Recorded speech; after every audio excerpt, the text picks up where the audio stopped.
আমাদের দেশের মানুষ লড়াই করে যে অধিকার ভেদাভেদের নীতিকে কার্যকরী করার চেষ্টা করছেন, উদ্যোগ গ্রহণ করার চেষ্টা করেছিল। যদিও লোকসভা নির্বাচনে কিছুটা হলো তা, কিন্তু সরকারের 18 সালে একটা সরকার ছিল বামপন্থী সরকার। সংগঠিত করতে হবে, মানুষকে সঙ্গে আনতে হবে, মাঠে নামতে হবে। কনভেনশন এখানে হয়েছে, এরপরে কি খালি আপনিও গিয়ে মহকুমা, জেলা, অঞ্চলে এই 4 দলের মধ্যে নিজেদের আবদ্ধ রেখে কনভেনশন করবে? এটা তো নেতৃত্বে ব্যাপারটা বুঝে নেওয়ার জন্য। আর কি আছে কনভেনশনের মধ্যে আলোচনা করে? এখন কাজ হচ্ছে মাঠে নামা। মাঠে নামা মানেটা কি? এটা মৌলিক পরিবর্তিত দৃষ্টিভঙ্গি নিয়ে ডিটারমিনেশন, দৃঢ়তা, দাবি আদায় করব, আদায় না হওয়া পর্যন্ত লড়াই চলবে, এই মানসিকতা চাই।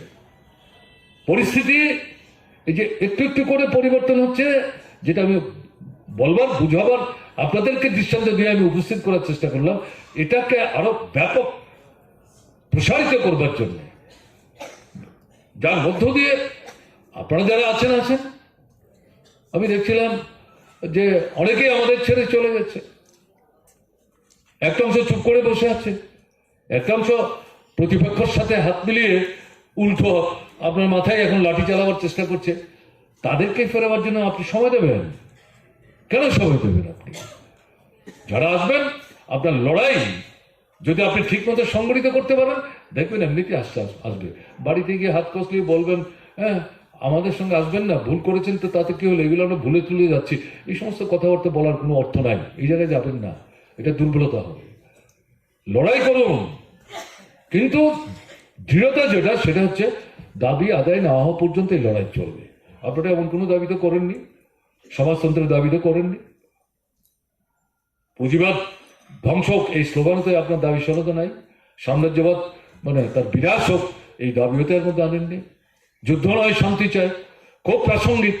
যুদ্ধ চলছে তো 3-4টা জায়গায়, মার্কিন সাম্রাজ্যবাদের প্ররোচনাতেই হচ্ছে, এটাও তো আপনারা এখানে আনেননি। এই যে বিষয়গুলো আপনারা কি দাবি রেখেছেন আপনাদের 10 দফা 11 দফার মধ্যে?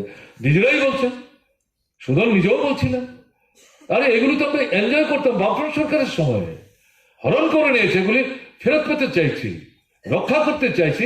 আর পরিবর্তিত পরিস্থিতিতে 2-1টা নতুন বিষয় যুক্ত করছি, অর্থনৈতিক বিষয়। এগুলো বাস্তবায়িত করাই তো সরকারের কাজ। নাহলে কেন সরকার, রাজ্য বলুন, কেন্দ্র বলুন। তাহলে এমন কিছু অস্বাভাবিক বিষয়, অবাস্তব বিষয় আপনার দাবি শোনাতে নেই তো।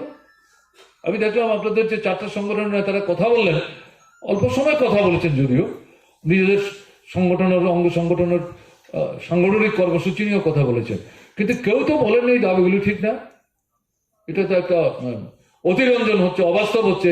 এই দাবি করলে মানুষ আমাদের সঙ্গে আসবে কিনা কেউ বলেননি তো। আপনাদেরই তো নেতারা বক্তৃতা করেছেন। কাজে এদিক থেকে প্রশ্নটা যেটা দাঁড়াচ্ছে, এই যে দাবিগুলো, এগুলোকে ভিত্তি করে লড়াই চাওয়া, উপরে সিদ্ধান্ত হয়েছে, কিন্তু শুরু করুন নিচের থেকে।